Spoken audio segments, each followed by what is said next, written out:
Namaste. Today in this video we are going to discuss about the closure properties of regular expression, or it is also known as class of language of finite automata are closed under union. First one is union, second one is concatenation, and third one is clean closure. Okay, so let us discuss about the first union. Okay, so union, let R1 and R2 be two regular expression. Okay, so we have to show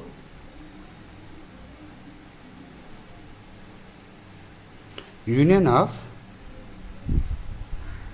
R1 and R2 is also a regular expression, that is, okay, R1 plus R2 is also a regular expression, and we know that for every regular expression there is finite automata. Yes, in previous video we have generated finite automata for a regular expression. That means each regular expression has its own finite automata. Okay, so let M1 be the finite automata of, okay, let it be Q naught. M1 be the finite automata of R1 and M2 be the finite automata of R2.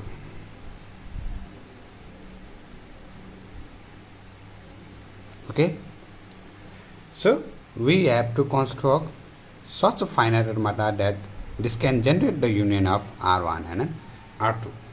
Now, to show R1 and R2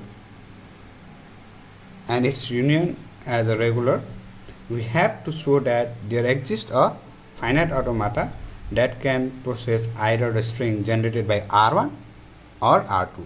R1 plus R2 means R1 or R2. Okay, so let the machine be M Q summation delta Q naught and, okay, let it be Q only. I have used Q naught here, so okay, F be the finite automata that accept either R1 or R2.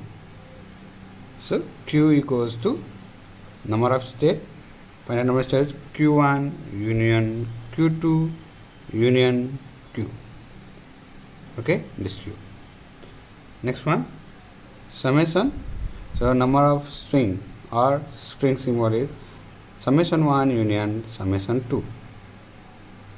Next one, transition function is delta 1 union delta 2 union, okay,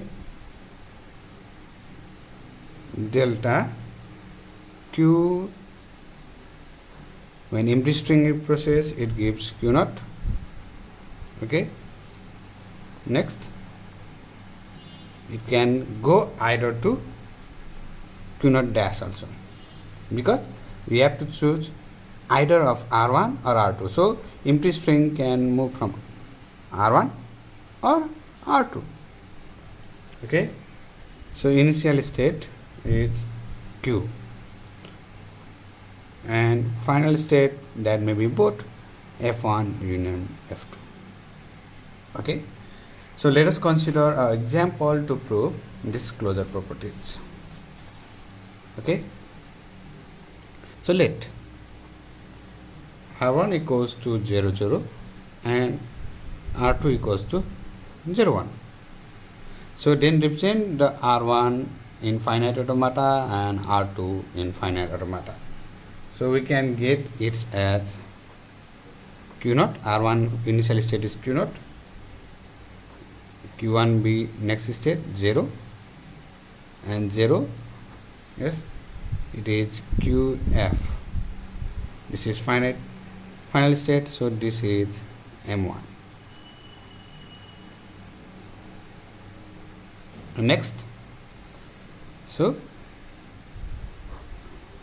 our R2 becomes Q naught dash. Yes, first one is 0, second one is 1 dash 1, and it moves to QF dash. So this is M2. Now we have to join these two or union in such a way that it can be a finite automata which defines the R1 plus R2. Okay, so we construct it as, this is initial state of our required finite automata. Yes, and we have defined if Q is processed with empty string, it moves to Q naught. So if Q is processed, it moves to Q naught, and second one Q naught dash. Yes, so Q naught dash.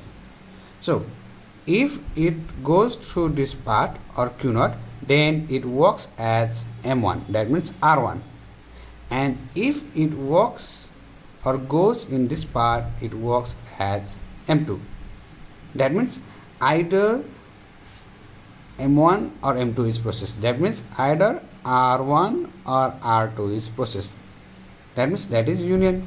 So this states that this whole represent, okay, this is M. Yes, so M can perform the operation on either string represented by R1 or R2. Okay, so hence we can say that R1 plus R2 is also a regular expression. Okay, this is the closure properties of union. Okay, union closure properties of a regular language. And in next video we will be discussing about the concatenation. Thank you and bye bye.